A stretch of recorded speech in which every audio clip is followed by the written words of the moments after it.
In this tutorial, I'm going to go over the Notice to Building Official Private Provider document.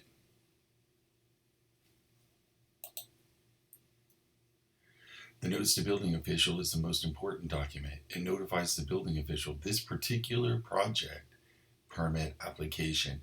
The owner and/or contractor has decided to utilize private provider. It may be a branded form per the municipality, and it could come in a slightly different fashion, but the information will always be the same. The information you need to fill this in: the owner's name, the property address, and the parcel ID. The parcel ID comes from the property appraiser's website. So you can go to the property appraiser's website for that municipality, pull it up, and get the parcel ID. You'll also have to have what private provider services you're going to be using and the private provider's information. Usually that's filled in for you. It's really very simple. The first section, page 1, section 1, is going to be the branding of the form,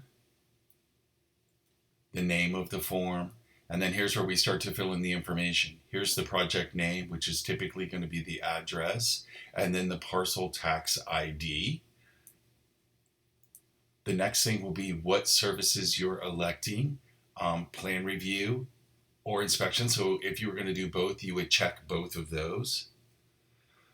There's a little bit of language in this section that says that the building official may require that you utilize private provider for both services. So if you utilize plan review, then you would also have to do inspections or vice versa. Now we're going to move into section 2 of page 1. This section is just the owner's name, and then it's also the private provider's information. Like I said, this section typically will be filled in for you, so you won't have to go hunting that one down. Here we go. This is just the language of the Notice to Building Official. Parts of it come directly from the code. They all have it.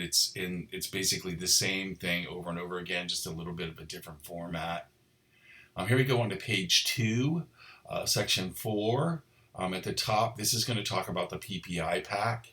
The PPI pack is the private provider information. Sometimes they require, a particular DAR form, which is a duly authorized representative. Sometimes they want resumes, proof of insurance, so forth. So that's what's going to be included in the PPI pack. Usually we provide that as a complete pack for you, so you just upload it with your application and move on. Section 5 is the signature section. It looks complex, but it's really extremely simple. If it's the property's owned by an individual, this is where they sign it, and then they just print their name, address, and phone number. If it's owned by a corporation, this is where you print the corporation name, and it's signed by an authorized agent. And then also if it's a partnership. So they're giving you 3 blocks. You would only sign one of them based on who owns the property. So section 6 is simply a notarization of the owner's signature. And that's just a regular notarization. There's nothing else fancy to it. That concludes the form. It's a very simple form and easy to use and complete. So